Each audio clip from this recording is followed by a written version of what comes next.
ገም ነው። የአምላክ ሰዎችን ስለሚወድና ስለ የዕለት ሕይወታቸው ውጣ ውረድ ብቻ ሳይሆን ለዘላለም ዕጣ ፈንታቸው ስለሚያስብ ለሕይወት ጎዳናቸው የሚሆን ብርሃን የከተበበት መጽሐፍ ነው። መጽሐፍ ቅዱስ እጅግ ጥንታዊ ወዲያም ደግሞ እጅግ ወቅታዊ መልእክት ያዘለ የእግዚአብሔር ቃል ነው። ሕያው አምላክ ስለተናገረው ሕያውና የሚሠራ ቃል ነው። መጽሐፍ ቅዱስ ሕይወት ለዋጭ መጽሐፍ ነው። በዘመናት መካከል ይህን መጽሐፍ አንብበው ያመኑ አስተሳሰባቸውን በማስተካከል ከክፉ መንገድ ወደ ጽድቅ፣ ከጥላቻ ወደ ፍቅር፣ ካለማመን ወደ ማመን፣ ከትዕቢተኝነት ወደ ትሑት፣ ካለመጥቀም ወደ መጥቀም የመጡ ብዙሃን ናቸው። መጽሐፍ ቅዱስ የሚከተሉት ምክንያቶች ከሌሎች መጽሐፍቶች ልዩ ያደርገዋል። አንደኛው፣ የመጽሐፍ ቅዱስ አስገኚው እግዚአብሔር ነው። በእግዚአብሔር መንፈስ የተነሳሱ ሰዎች የጻፉት በመሆኑ የመጽሐፍ ቅዱስ ባለቤት ወይም ምንጩ እግዚአብሔር ነው። ሁለተኛ ጴጥሮስ ምዕራፍ 1 ቁጥር 1 ሲናገር ትንቢት በሰው ፈቃድ አልመጣም፣ ዳሩ ግን በእግዚአብሔር ተልከው ቅዱሳን ሰዎች በመንፈስ ቅዱስ ተነተው ተናገሩ ይላል። መጽሐፍ ቅዱስ የሰው አእምሮ ውጤት አይደለም፣ ባለቤቱ እግዚአብሔር ነው።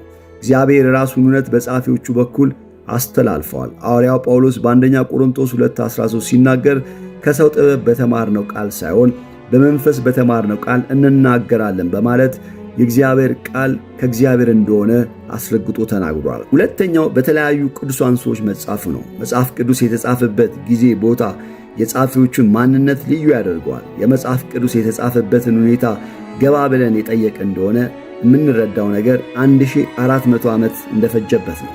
ጸሐፊዎቹ በዘመንና በቦታ ርቀት ብቻ ሳይሆን በኑሮ ዘይቤም የተለያዩ እንደሆኑ እናውቃለን። ሦስተኛው፣ ዘመን የማይሽረው እውነት ነው።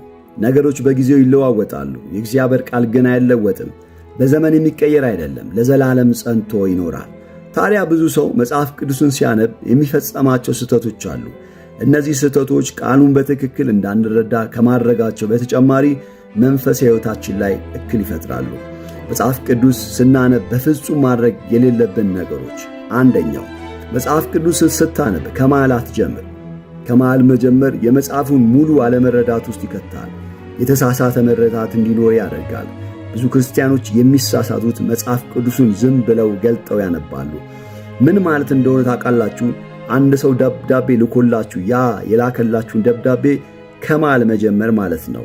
የአንድን ሙሉ መልእክት የምንረዳው መልእክቱን በሙሉ ስናነብ ነው። ለምሳሌ የቆሮንቶስ መልእክት ለቆሮንቶስ ቤተ ክርስቲያን የተላከ ነው። የተላከላቸውን ሙሉ መልእክት ለመረዳት ሙሉን መልእክት ማንበብ አለባቸው። እኛ ሙሉ መረዳት እንድናገኝ ከመሃል መጀመር የለብንም። አብዛኛው ክርስቲያን መጽሐፍ ቅዱስን ያለ ዕቅድና ሥርዓት ያነበዋል።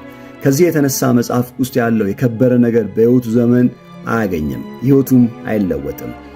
አንድ ወጣት መጽሐፍ ቅዱስን ለማንበብና የእግዚአብሔርን ድምፅ ለመስማት በመፈለግ እጁ ካጋጠመው ስፍራ መጽሐፉን በመግለጥ ለማንበብ ሞከረ። ዓይኑም ማቴዎስ 27 ላይ አረፈ። ይሁዳ ራሱን ሰቅሎ ሞተ። ደነገጠና ለሁለተኛ ጊዜ እንደገና መጽሐፉን ከፍቶ ለማንበብ ሲሞክር ሉቃስ 15:37 ላይ ሂድና እንዲሁ አድርግ የሚለውን ያገኛል።